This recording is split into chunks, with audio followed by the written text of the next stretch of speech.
Welcome to another episode of Treasure Corals. In today's video, I want to show you my coral and fish quarantine system that is quite unique. It took me years to get to this setup. There is no automatic or manual dosing. I don't do water changes. I don't have a skimmer. I don't check any of the parameters, and yet I can keep acropora, coral frags in here and observe them, and same with the fish. And so far it's been working very well for me, and today I want to show you how I make it work.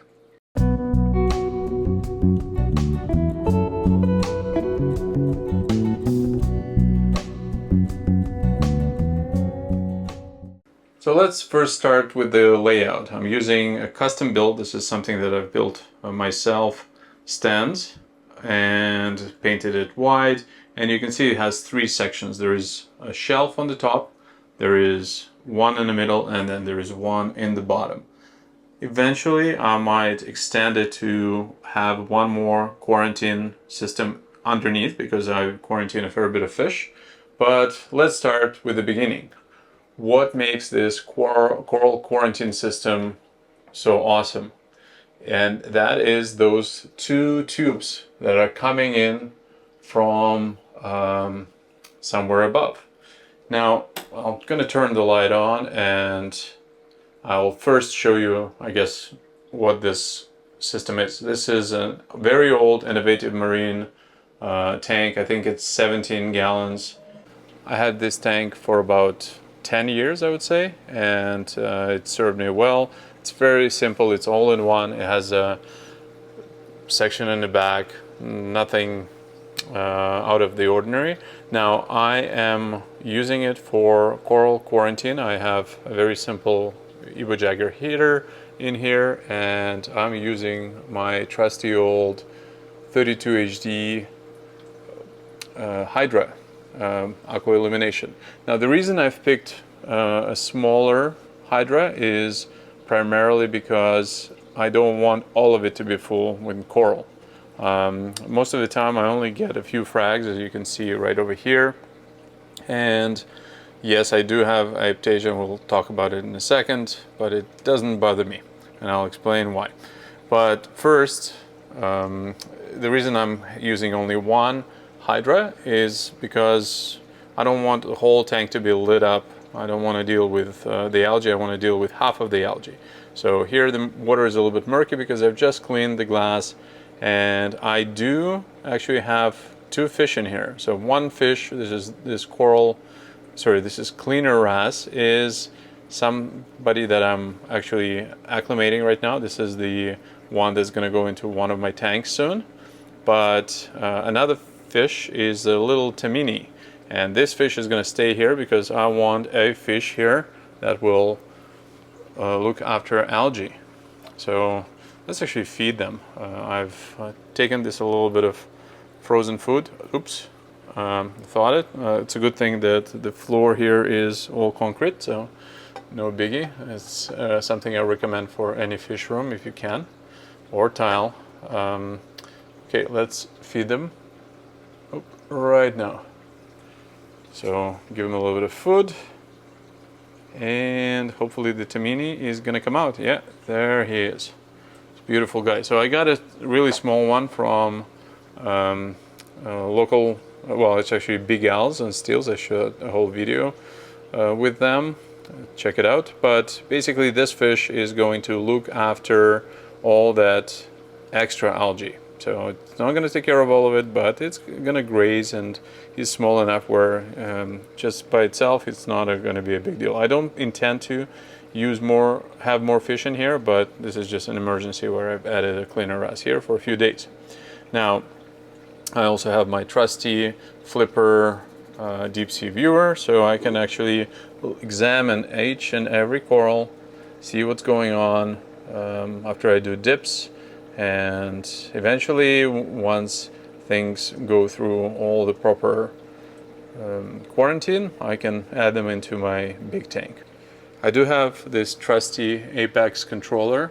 This is actually a controller that's at least 12 years old, and it's still kicking. You can see it right in the back here. So just goes to show you that some pieces of hardware stick around for a while and some die.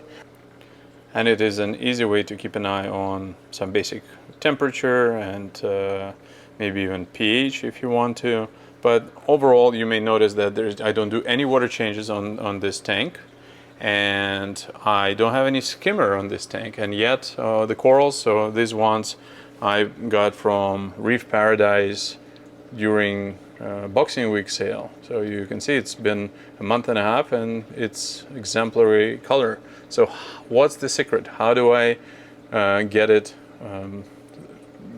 basically stay so healthy without doing anything else with the tank? There's no doser, there's nothing else. And we're gonna come back to the trick. So those two lines are actually coming from two Versas that I have running on two of my large aquariums. So I do continuous water change, and all that dirty water, instead of going to the drain, for a very long time I was actually just letting it go into the drain, but now I let both of them just get into this tank. So the water goes in, and then I've cut a hole in the back there. You can actually see right here. So before we're gonna take a look from the top, I want to show you the top.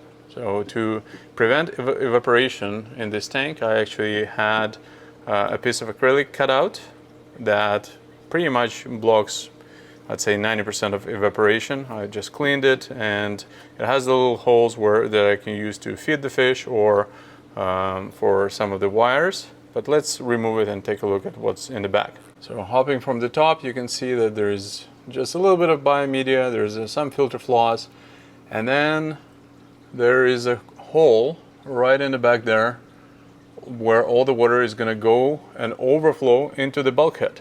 So that means that I can add as much water here into this tank, and it's not going to overflow or go higher than this water level. Let me demonstrate that. So I've got this pitcher of water, and I'm just pouring it in, and all that water is going to overflow into a fish quarantine tank right underneath it. Now the water here is quite murky just because I've recently installed this Nero 3 pump, and it kicked up a lot of detritus. But if anything, I think it's gonna get really clear, and you'll see that if I am just staying on top of my continuous water change, that water turnaround in both systems, I've calculated this tank is every 2 or 3 days is completely empty or replaced with 100% of new water.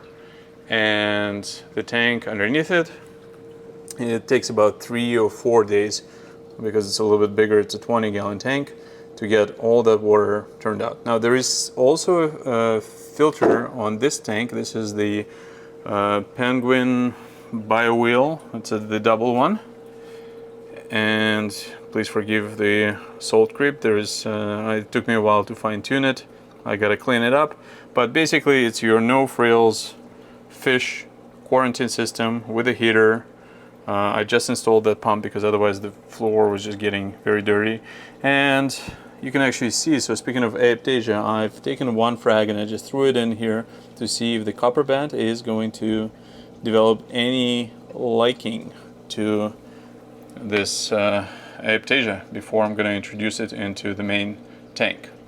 Now, why don't I care about Aiptasia? Is because I think that it's almost impossible to eliminate it during the quarantining process. I've done several experiments where I have taken every single precaution. I've dipped, I've cut off all the non-tissue on the frags, and I did triple quarantine, and then still some Aiptasia made it through. So this is where I threw in the towel, and now I just work on I guess less prevention and more maintenance of that. And so far in none of my tanks I have any visible aptasia that I'm aware of.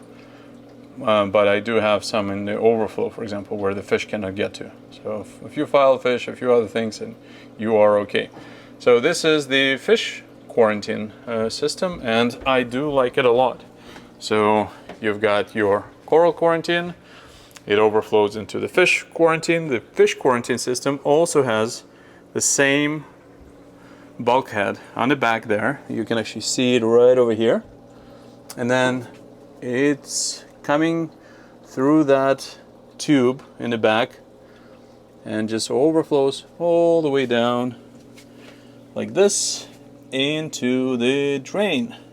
So with the drain, all the water just flows through. So if I want to, I can make a large water change. I can even just take a couple of pitchers of fresh water, like fresh salt water or water from the tank, pour it on here, and it's just going to go all the way down. So now you can see that you have a system that, other than heating, you don't really need to worry about anything. You don't need to worry about parameters, because those parameters within three days are guaranteed to be the mixture of the other two systems. And as long as I'm staying on top of that, I'm okay. I'm not going to introduce any new pests other than, let's say, the aptasia I'll have in the other two systems, because again, they'll go only one way. And that's pretty much it, folks. This is my quarantine system that I've came up with after years of trying a whole bunch of different things.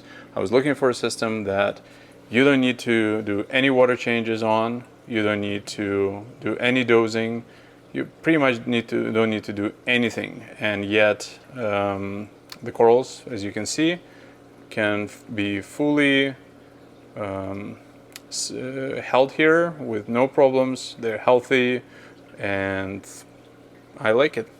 Let me know what you think I can improve upon.